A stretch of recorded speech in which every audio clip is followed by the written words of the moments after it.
host, Dulci Hill, and welcome. All right, let me just share this in, let's see, Meerkat. All right, and let's see. Okay, so I'm not going to share it everywhere. I'm just going to share it in, let's see, in Meerkats and also, just 1 minute here. All right, there we go. Hi, Betty Joe. All right, let me turn the plant so that I discovered my last, no, it was 2 times ago. I think it was last Tuesday there was a palm in there, a palm leaf. So, in fact, you can see that in YouTube more. All right. Can you see me without a plant in the way? All right, let me get this plant out of the way.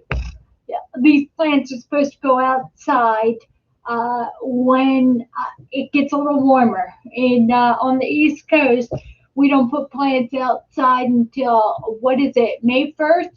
You're not supposed to have any frost at that point. So today I'm gonna steer away from, I know I've been talking too much about Christianity, but that's who I am. But there's a number of people that watch this that aren't Christians, and I want you to know that I'm sorry for spending so much time on my beliefs when you may be coming here for comfort to talk about MS or get that. So just know that we're here to comfort you. Betty Joe is, and when everybody shows up on YouTube, uh, you'll see Jane and Susan and Richard. They may be Christians, and I know if you are born again Christians, but I got to back off some of the Christianity just to let you know that your comfort is more important than your relationship with your beliefs. So I need to push that forward. Also, I want to talk a little bit about being a pioneer, what it's like to have MS for 37 years.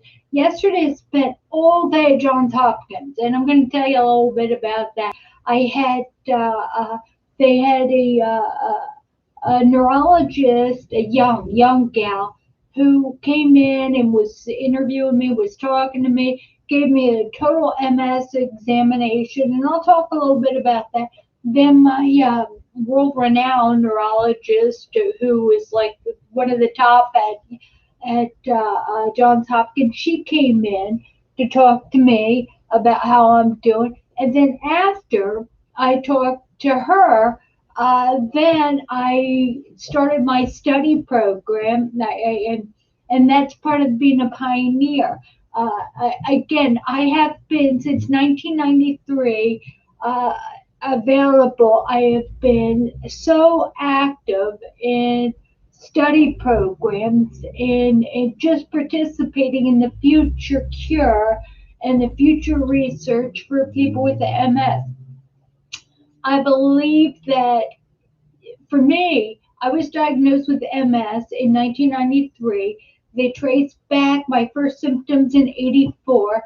I believe that I have a responsibility, having this disease, to put myself forward as a lab rat so that the future of those diagnosed with MS will be so much better. I have been in the Copaxone. I was in that study program before it was approved. It used to be called Copolymer 2, and it was changed to Copaxone.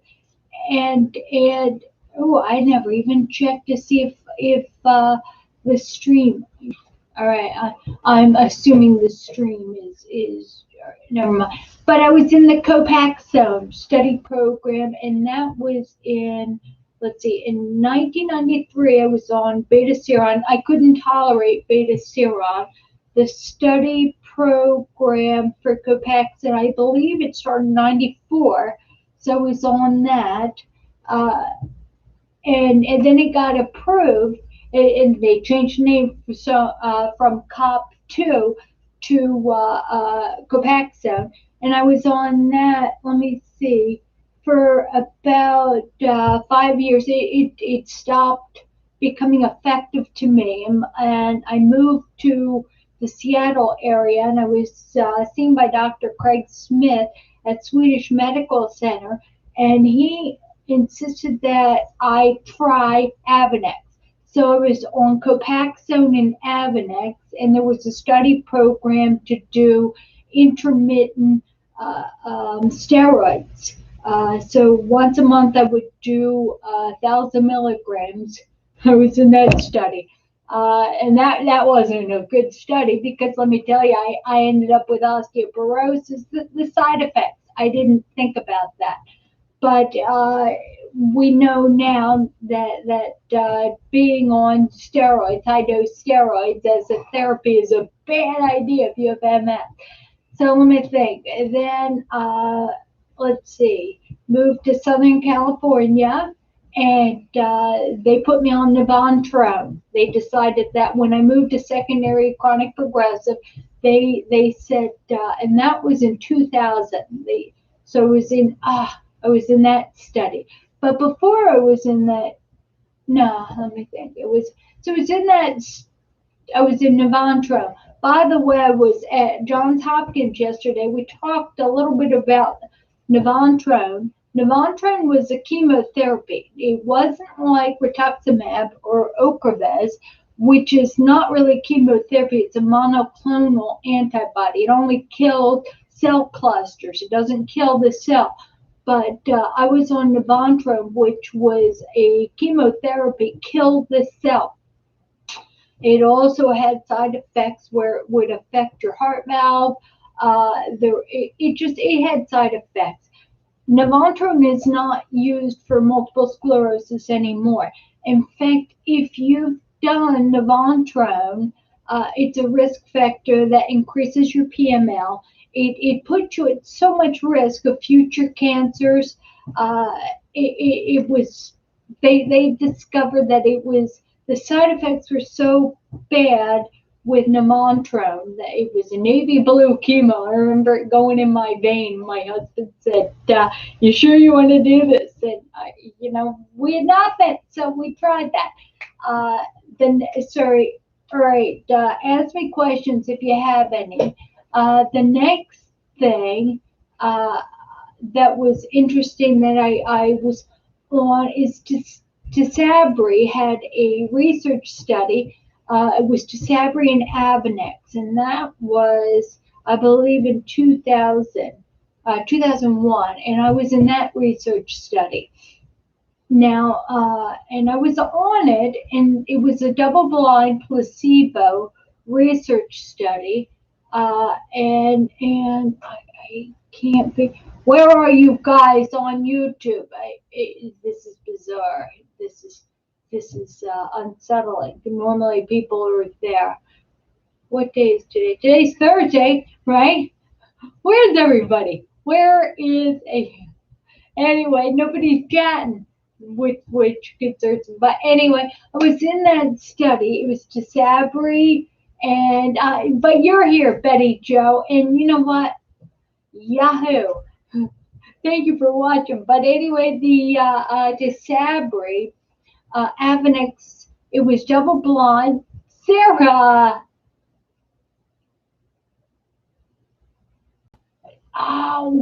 Sarah is talking about being in the study program for non-chemo stem cell treatment.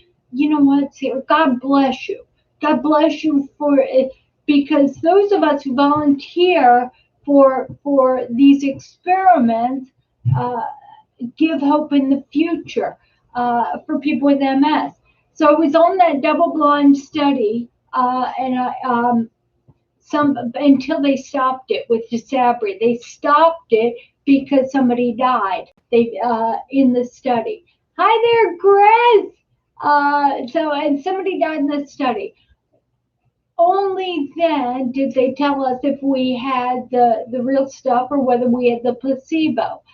I swore I got the real stuff because I get flushed. I thought they put paprika or cayenne pepper in the juice. I had the placebo. But when Disabri was approved, I was able to get on that right away. That's the advantage of being in these studies. If you're in the study and they find that it's working and they fast track the FDA for that, then you are the first. If you've been in the study, you're the first person to get it. You are the first group of people to get it. What I wanted to tell you is this new study I'm on, like Sarah. Those of us with MS that volunteer, I was on the cranial insulin study. That I just finished that. I finished it a couple months ago. That was you inhaled insulin and it went up in your brain and it tested your cognitive function. So I did that, finished that study, and I'm doing a new study just yesterday, and that's what I want to talk about. This year, they are investigating whether gut microbe, you know how so much of MS now they're saying is because we have leaky gut syndrome. Now they have a program at Johns Hopkins, is a study program. By the way, they're accepting 10 more patients in the program. So if you're watching this, and it's the 11th of March, 2021. If you are in the Johns Hopkins, Baltimore area, and you want to be in this gut microbe study, what you can do is let's see, call it's let's see, the investigator. What you want to do is you want to call 410-614-1522 and tell them that you want to be in the trial of bile acid supplements for multiple sclerosis. There's 10 more people that are allowed to be in this study. It's a double-blind study, and what the goal of this study is why is the study being done? This research is being done to determine if giving bile acid, which doesn't, it's not affecting your stomach, because I've been on many antacids. It's supposed to help in your intestines, help absorption of the food. So anyway, the research is being done to determine if giving bile acid to patients with progressive MS results in a change in the bacterial makeup of the gut and has effect on the immune system. So hi, Susan. So anyway, so I'm in this study program, and if you want to be in the study program, you too. I'm not allowed to start taking the bile. Oh, I dropped one. Just a second. All right, this is what it looks like. I don't know if it's the real thing. I just dropped it again. All right, I don't know whether it's the real thing or if it's the fake stuff or placebo. But I'm going to give it the college try, and hopefully in the future, maybe this will work. Maybe I'll be a ballet dancing again. So what if you have MS? The good thing about being in these study programs is there's a chance you could feel better. But the better thing about being in study programs is that you're given to the future. People with MS, there's a saying: a man doesn't come to his own, or come to his own reality until he plants a tree that he'll never sit under. He'll never enjoy the shade. He plants a tree that he will. And participating in research for MS is like planting a tree for the future that you'll never sit under. So it's a good thing. It's a good thing. It's good karma. It's a blessing. It's wonderful, wonderful thing to do. So all right. So yesterday I had a appointment with. There was a new young doctor who examined me completely. I thought she was going to tell everything to Dr. Mallory, my neurologist, but she said she was, and she disappeared after an hour. Hi, Tim. After an hour exam. By the way, showed up at 9:45. I thought my appointment was at 9:45 because I got the email, and I was complaining that they didn't take me right away. And guess what? My appointment was at 11 o'clock. That was so I sat there. So by the time that new neurologist was done examining me, and she and the nurse, they disappeared because I believe they were telling my neurologist everything that I had gone through, or and then my new neurologist, or my old neurologist who existing, she came in and she started asking me the same question. I was like, all right, peace, peace, peace, peace, peace, and then then Dr. Mallory, my neurologist, turned and looked. By the way, I got a lecture about, they want me to, she was almost insistent that I get the COVID vaccine. And you know what? And I said, I just said, you know what? I'll consider it. There's just lots of research, and there's controversy, and we're not going to go into that. Let me see. Where was I going with this? Oh yeah, so Mallory walks in, she sits down, the other neurologist is there, and she looks at the other neurologist, and she says, Dulci is with MS Frontier. She's a pioneer in MS, and I had to laugh. I had to laugh. So she's a pioneer in MS, and I'm sitting there humble. And the second neurologist, Mallory, started saying, yeah, she's got videos, and she's bragging about, I don't know, she's talking about me. And the first neurologist looks at Mallory, then looks at me and says, you didn't tell me any of this. What's the point? Whatever. But it was kind of fun. There's a saying that I'm working on humility, and telling people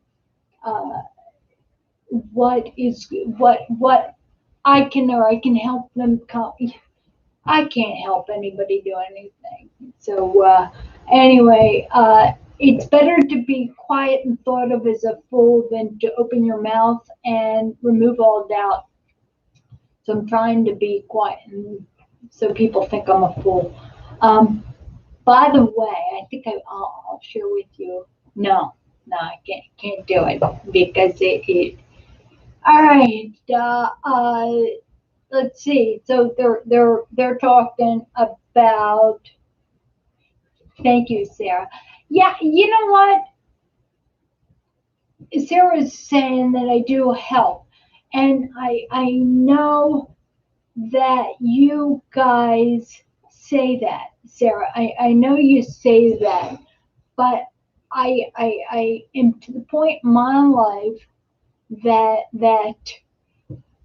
I believe that if there is comfort that we get with each other, that I'm just a tool in God's ultimate purpose to comfort.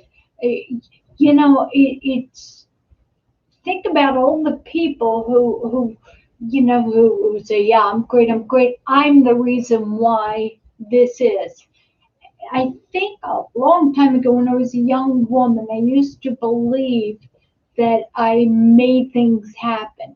And the older I get, the more I realize that I'm just a tool in this whole running car. I'm just you know what, Susan, Tim, Sarah, when Jane's here, Betty, Joe, you know what? I'm no different than you. I am no, and I have to go back to the Bible because it's if we're all part of the body on comforting each other, then does who am I? I used to think that I had something to do with you. I started the YouTube channel thinking that if I kept doing videos that based on my experience that I could comfort. But it occurred to me this MS live has been so awesome because I realized I learn more from you guys, more from your questions. I've been humbled and almost brought to my knees, learning more from you guys than I got nothing. I got nothing. Your experiences are amazing. Hi, Chris. Hi, Rob. Thank you. Thank you. It just your experiences. Yeah, I used to think that I have 37 years experience with MS, but if we add everybody, everybody who watches, everybody who participates or helps each other, if we add everyone together, every year you've been diagnosed with MS, all of your experiences, you add all of that, we've probably got over 1,000 years experience. So subtract me, 37 years. Who cares about my experience? It's your experience, it's all of our experience that helps. That's why I just all right. I'm done. And Rob's talking about Rob's 32 years. Yes, 1,000 years. Yeah, exactly. But it's only 1,000 years if if if I remove myself and recognize that each one of you have something to teach. I mean, Rob, 32 years. You know what? If there's ever a chance we can sit down and have coffee, I just would like to interview you. There is nobody that has MS short or long term. Even when people call me out of desperation, newly diagnosed, I instead of telling people, Chris, that's awesome. Chris has got 32 years. I have so many questions. I've got, you know what? All right, I'm dyslexic. I got a little bit of dyslexia. And what's amazing is that I'm looking up Rob. You say I have 32 years, and Chris, flip it over. You've got 23. It's so I actually see that at the same time. Uh, oh, Mike, hi. It's got to be beautiful. Jane, oh my God, you guys are awesome. So it is. Wait a minute, what you knew, Dulci? Wait, no, it is. Yeah, I see 23 and 32 because it's. What do they call that? It's you switch those numbers. I can see that the same. I know Susan. Susan's excited. James there. Finally, you guys are showing up. It's awesome. So what? Recap. What we're talking about. Johns Hopkins. I had the interview. being a pioneer, what does it mean to be a pioneer? And that's making yourself available for study programs. I'm entering this bile acid study to find that, and that was yesterday. Ugh, you know, they yesterday. So they are giving me bile acid, and why is this? It's supposed to be done. This research is being done to determine if giving bile acid to patients with progressive MS results in change in the bacterial makeup of the gut and the effects of the immune system. So, and just to remind you that if there's uh, anybody, they're only accepting 10 more people in this program. It's only 4 months. Only 10 more people. If you are within driving distance of Johns Hopkins, 4 month trial, give a call to 410-614-1522 to request information about possibly being a participant in the bile acid supplement study. Again, it's double blind study, and it's so we were talking about being in different study programs. I also was in a study program about giving my blood and sending it to California. They did something. Hi there, Dennis. Well, you know what? We missed you. We missed you. Uh, I This is funny. All right, but Chris, you were here early enough. Anyway, yeah. All right. Anyway, all right. Where was I going with this? Okay. Fast forward. By the way, I was talking to Dr. Mallory a little bit. I had, let's see if you can see this here. Right there, I had the malignant melanoma removed. And they got it all. It was a mole that, or a freckle that was like a purple plaque. It didn't look right, and I asked the dermatologist about it, and he removed that. Now, what happens if you are on Gilenia? Make darn sure to get your eyes checked uh, often to make sure you don't have it's hydromacular degeneration or something. It's fluid in your eye that can be a side effect of Gilenia. Also, Gilenia increases your risk of skin cancer. And I'm not talking basal cell cancer because people like to say, oh, yeah, it's skin cancer. Movie stars say, oh, it's skin cancer. Basal cell is not skin cancer. It's this precursor to skin cancer. Meaning, if you have basal cell carcinoma on, it's like a rash. You'll know if anybody has. It's like a dry patch, little rash, a little area that you scratch it, and it tends to be a little mark. You scratch, it bleeds. It's like dry skin. You put moisturizer, put cortisone on it. Never goes away completely. Good morning, well, then go to the dermatologist. If you are on Gilenia, you're predisposed to skin cancer. I was on Gilenia for about a year or so. By the way, Hopkins is telling me now that they don't like Gilenia. They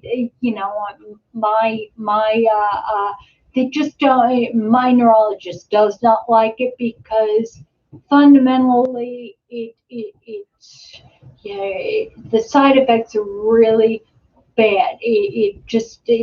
And that I told her I had that removed. It was, in fact, they cut it out, and my dermatologist was pretty sure that he got it all.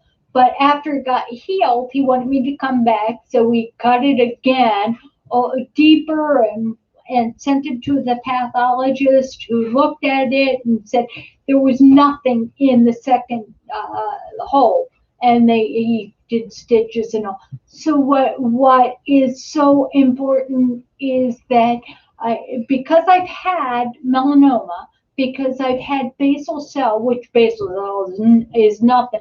It is a precursor your whole life. Mostly, you can live with basal cell, and it rarely will go down into your skin or deep. So what you want to know is that if you have basal cell cancer, carcinoma, which usually is because you've been exposed at a younger age, uh, you put what iodine in baby oil to get a darker tan. I used to lay out when I was in college. I used to sleep at the Jersey Shore. I got so dark one year that I looked like leather. I looked in the mirror. I looked like leather. It's scary. Scary. So if you have basal cell, they just freeze that off. It's not a big deal, but it predisposes you to. You really got to go and get checked every 6 months to make sure, or every year, make sure you don't have melanoma. And if you do have melanoma, you catch it early, and like I did, I caught it right away. Then you don't have to worry about dying from it or big time. Because melanoma, if you wait a year or 2 years after you see it, and they find out you have melanoma, it can go into your lymph nodes. It can. People die from malignant melanoma, from moles that keep going, and that's different than basal cell. Very few people die from basal cell skin cancer. The rash that, but malignant melanoma is something that can metastasize. It can be radical, and I know people have died of skin cancer. All right, so to allow you guys to participate, Chris says Neuro said if you're on Tisabri, do not get Johnson and Johnson vaccine. You can get the Pfizer. Let me see. Chris is also saying Neuro told me that relapsing remitting MS. Let's see, that attachment will not progress over 21 lesions in the end. All right, I'm not sure. I'm not sure I understand that, but I'm glad I read it. Yeah. All right, and Dennis, you had to restart your laptop. Let's see here. All right, Jane, let me see. Okay. All right. Because you guys are participating, trying to catch up with all of that. Now, Mike, motorcycle Mike. You know what? I know you from. I know you. I know your name. I know motorcycle Mike. So welcome again. Thank you. You've been with me a lot longer than I just recognized you. Okay, now Jane, you're saying wonder what is in it. Okay, and she's talking about the Pfizer versus the let me see, the different the different types of vaccinations for COVID. Let's see, Johnson and Johnson could kill if on Sabri.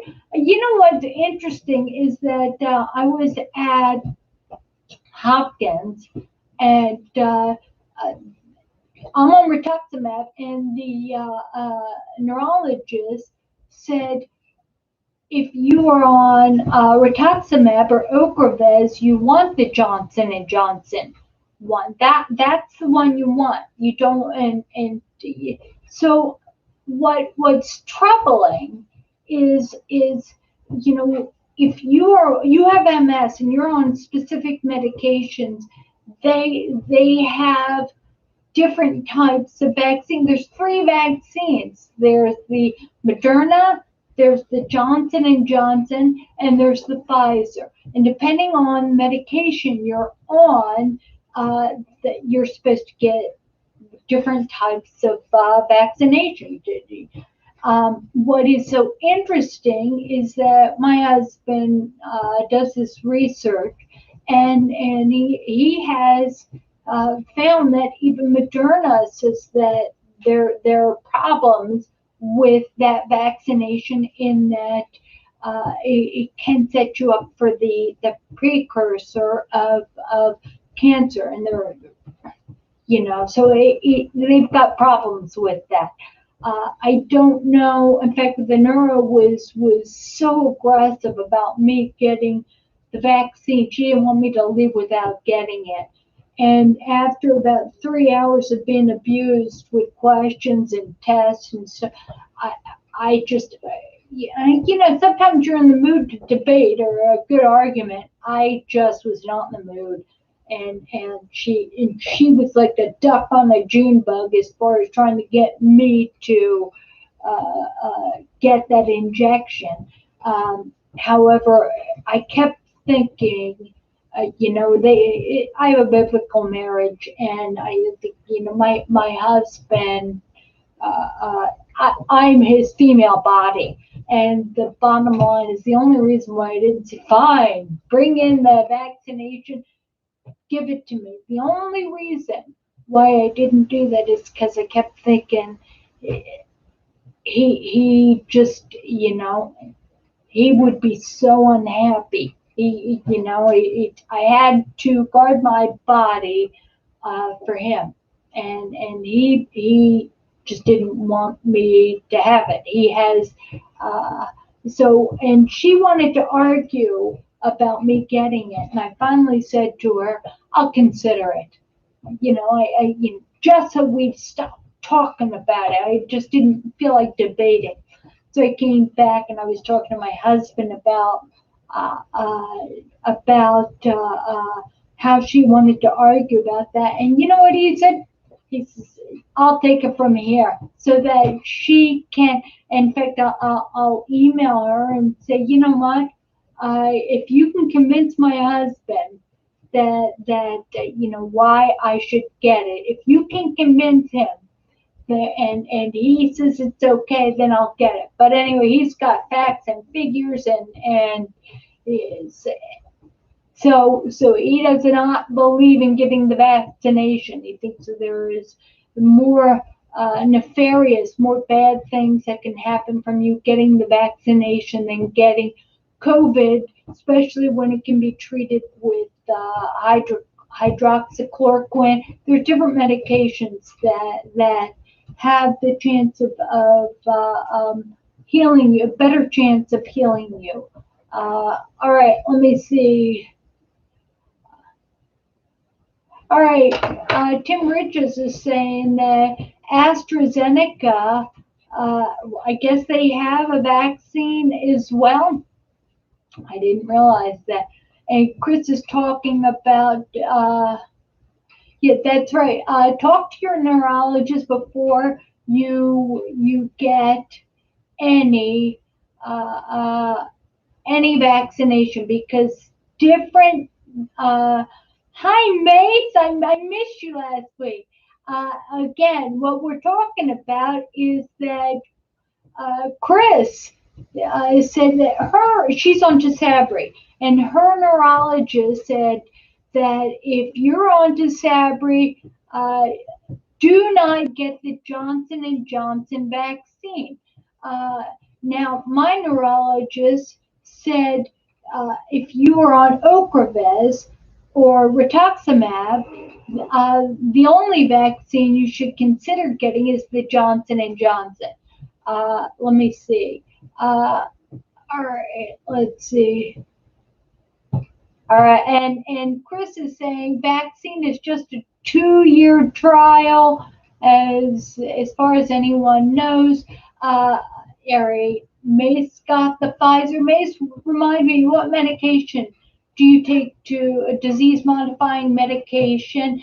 And did your neurologist say it was okay? Mace is saying that he had the Pfizer vaccination. Again, Betty Joe, I heard you. You know what? Love you, Betty Joe. And it's interesting because Betty Joe agrees with my husband. Okay, Mace is not on any medication, uh, but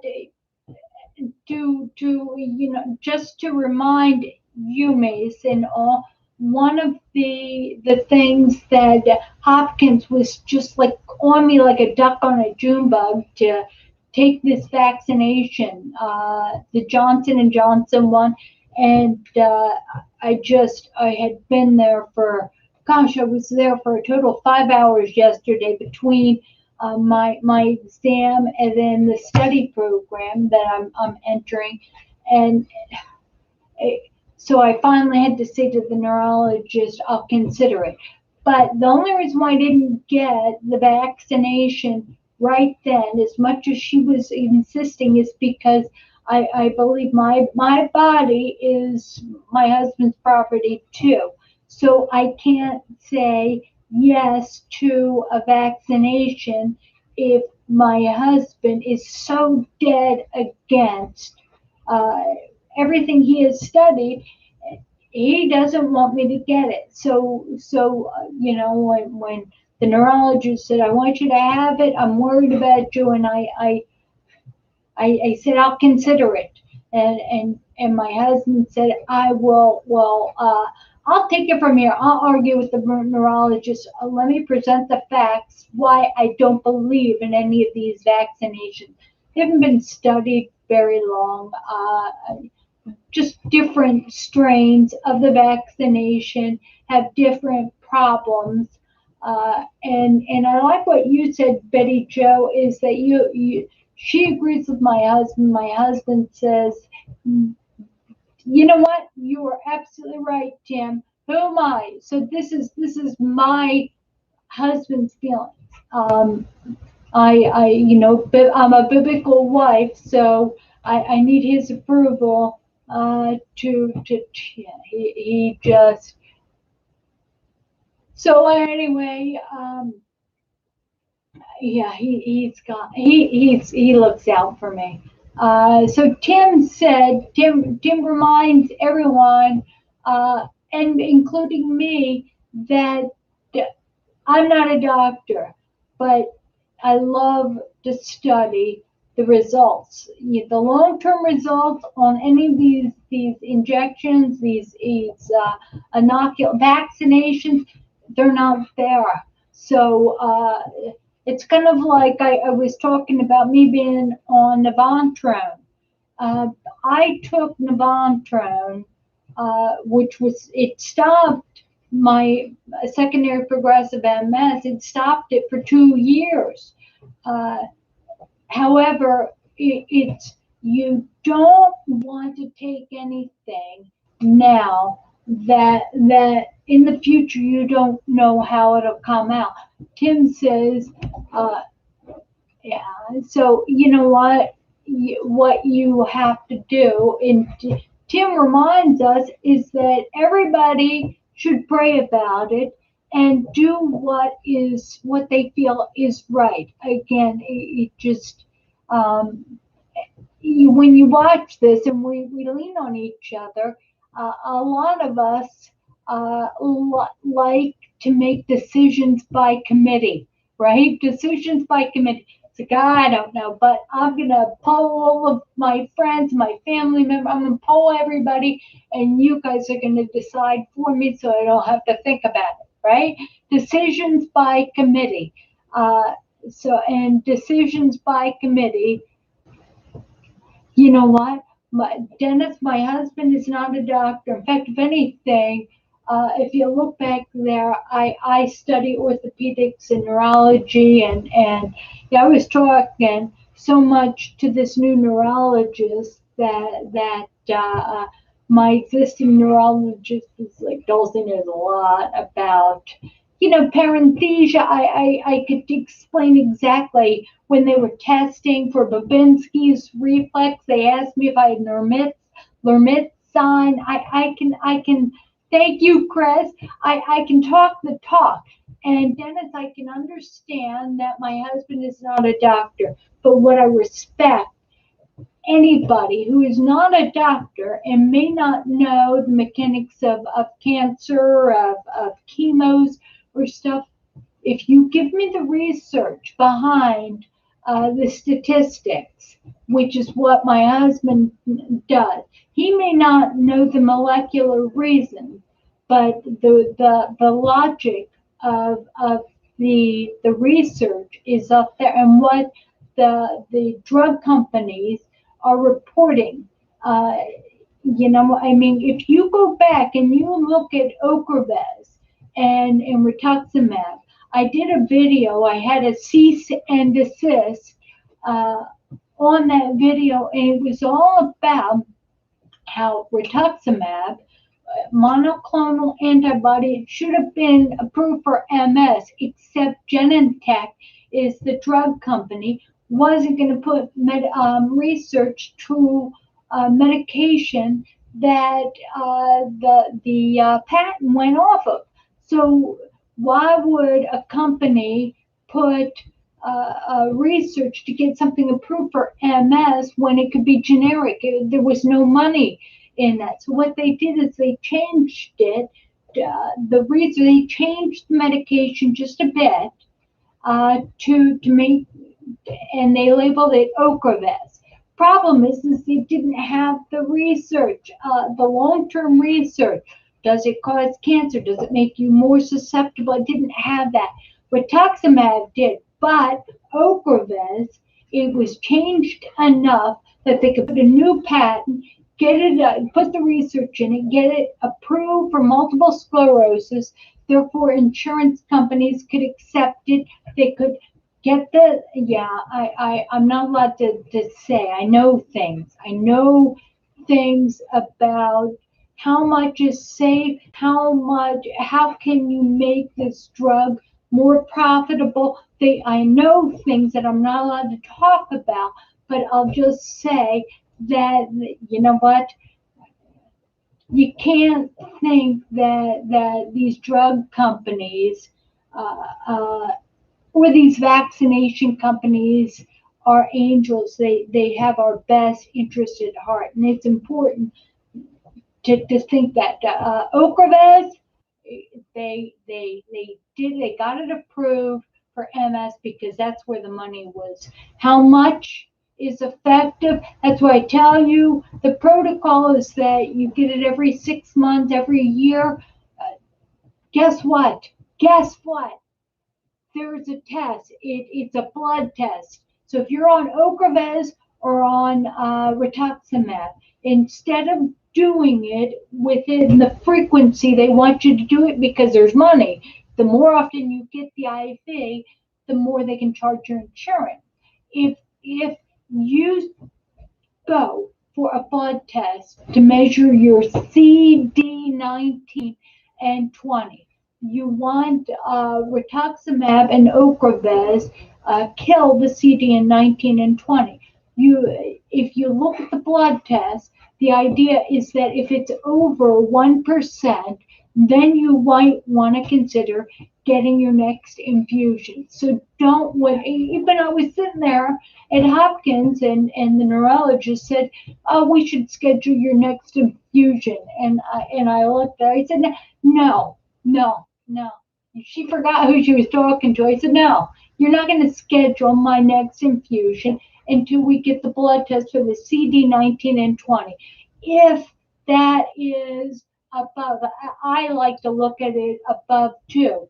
If it's anywhere above 2%, then I'll do the copay. I'll but you're not going to put a foreign substance in my body before I need to knock that down." So CD19 and 20 is a blood test that your neurologist should call in to find out if you need your next dose.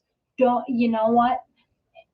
They don't tell you that. Even neurologists, so many people with neurologists, so many neurologists won't get that test. And I'm sitting there at Hopkins with my world-renowned neurologist, and she says, "Let's schedule you for your next." It's been over a year. It's been a year and 3 months since I had my last rituximab infusion, and she says, "Let's schedule you for your next one." And I had to laugh. I was like, whoa, whoa, whoa, whoa. Where's my blood test? Let's do my blood test and see what my CD19 and 20. I need physical proof. I want to read my lab work before I agree to knock down something that may not need knocking down. In fact, I reminded her, remember you said that rituximab or Ocrevus can be effective for 2 years. So why in the world would I get it done every 6 months? I don't know. All right. Oh. I'm sorry. All right. Somebody throw some ice water on me. I'm hot. I'm hot. I'm hot. So if I know that with Ocrevus and rituximab, then now jump over to these vaccinations. All I know is that there's more that I need to know. All right, they say that ignorance. Let's see. The knowledge, the death of knowledge, isn't ignorance. The ignorance of ignorance is the death of wisdom. If we don't know the questions that we should be asking, right? Then there's no way we can be smarter, right? There's no way. So, if anything, I'm trying to get you to ask these questions. Ask questions that you may not have even considered. All right, so there's a lot coming on. A lot of you guys participating. All right, Gina says, all right, I gamble on the facts. Gina gambles on the facts, not the fear. Not enough long-term evidence, not for Gina. But I know that, let's see, I'm sorry, but I know that will come at a cost. And she is willing to wait, and she's willing not to wager uh, her health on not knowing. Tim says he's been thinking all the religious people don't need anything because God will save you, or so you say. And that's funny. That's funny. You know what, Tim? All things, I gotta. Tim, we religious people believe that Romans 8:28, all things, good and bad, work for good according to those. So God doesn't save us from, in fact, if anything, we Christians believe that once we're Christians, all hell's going to break loose, that we're going to be exposed to more problems, more issues, and we've in those the it's like a diamond, more pressure. When we are Christians, more pressure, and we're taught to look at the pressure, these obstacles, to make us like diamonds, make us stronger. So yeah, God's not going to save us from this, but God will provide uh, people, each other, so that we don't die, we don't lack wisdom.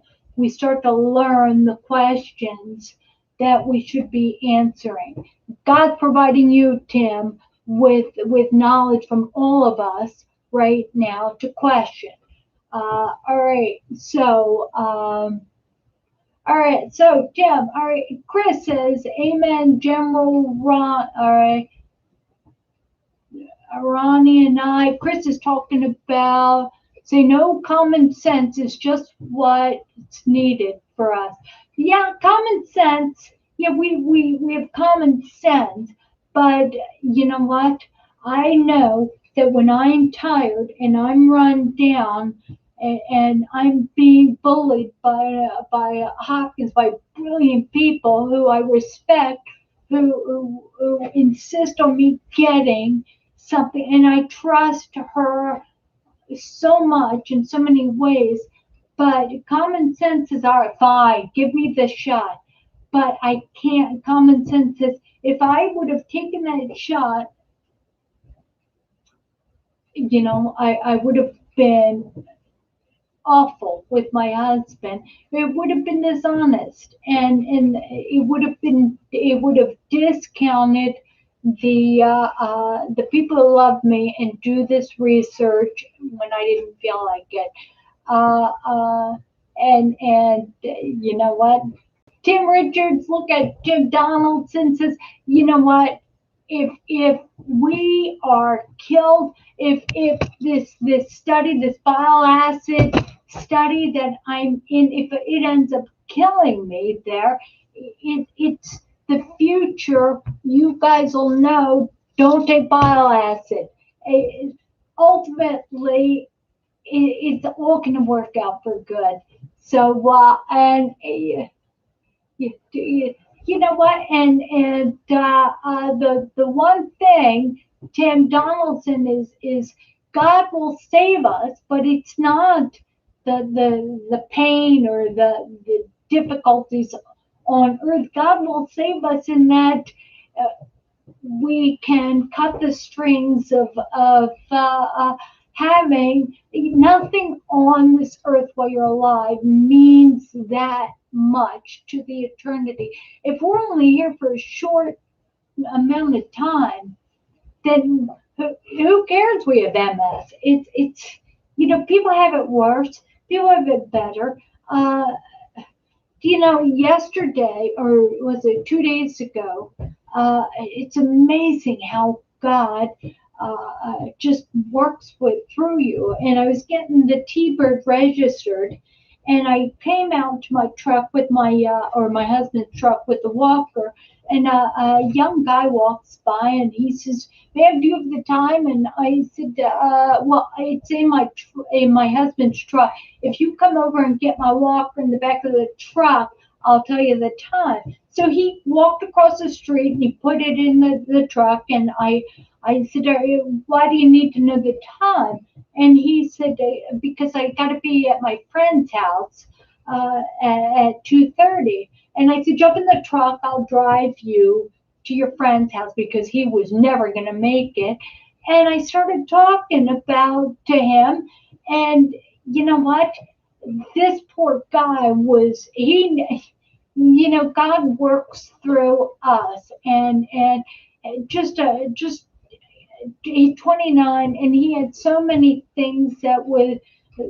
MS is nothing compared to this 29-year-old. And I looked at him and I said, "You know what? 29 is the new 18. So you know what?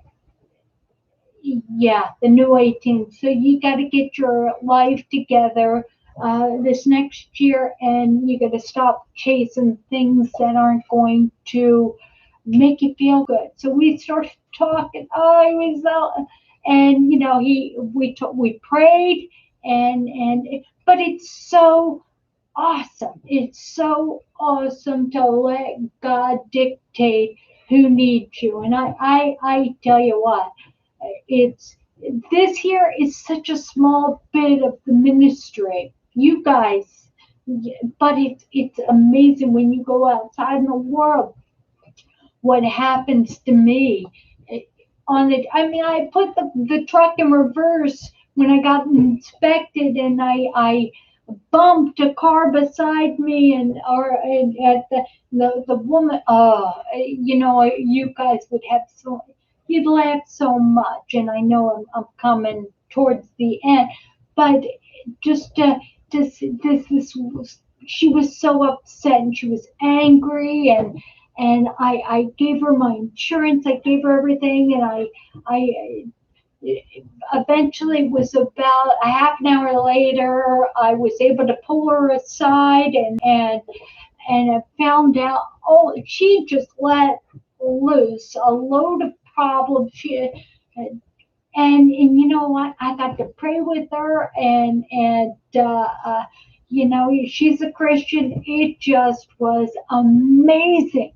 It was amazing, and there were things that were obvious that God had facilitated that. And I said, "Gosh, if I didn't put it in reverse and bump you, and we didn't get to pray, we might never have met each other." It just is amazing. It's amazing. So to finish on, Dennis talks about, Dennis says he doesn't believe money is the main motivator. The people who developed penicillin never patented and missed.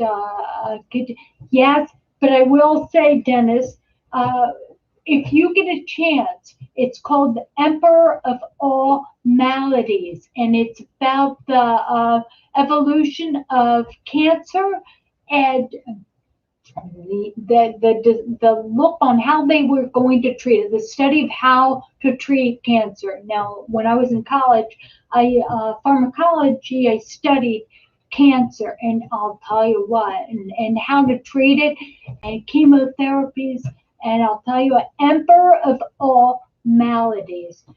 You can listen to it, a book on tape. You know what,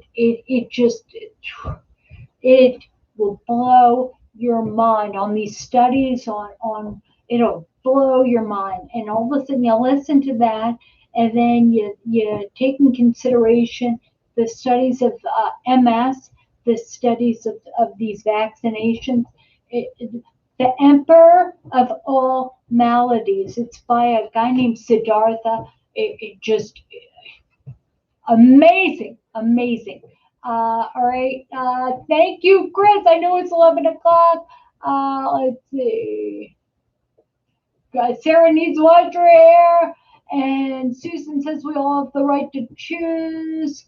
Let's see. Let's see. Jane says, I feel if I don't do as they say, I'm looked at as a non-compliant. That's true, and that's scary. Sad with the disease. All right, Linda says, please be careful trusting strangers. I know you did this out of the kindness of your heart, but be careful. That's true. All right, Linda, that's true. Linda's right. And then Sarah says, sorry, just trying to lighten the. I can't read. I'm not wearing my glasses there. And then Chris says, Jane, I don't care what others think. We make up our own decisions. That's true. Chris reminded me it's 11 o'clock. Susan says, however, being a Christian has nothing to do with her opinion, and that's true. And then Dennis says, everything has value. Yeah, all right. All right. Okay. All right. Okay. So Thursday, we're over time. I love you all. Please go to msfrontiers.org. Look at the resources we have for you. Thank you for participating in today's just today's amazing. Thank you. Love you all. Please follow me if you're watching this on YouTube or on Facebook. Follow me. And then on YouTube, subscribe. I love you all. Have a wonderful week and enjoy this spring. One thing, I woke up this morning, looked out the window. It's sunny. It's supposed to be 70 degrees today. And I did say what I said. Every spring, I said, of all seasons, I won't be dying in the spring because I wouldn't miss it. Enjoy the spring, and I will see you on Tuesday. And yes, have a wonderful week and love you all. Bye.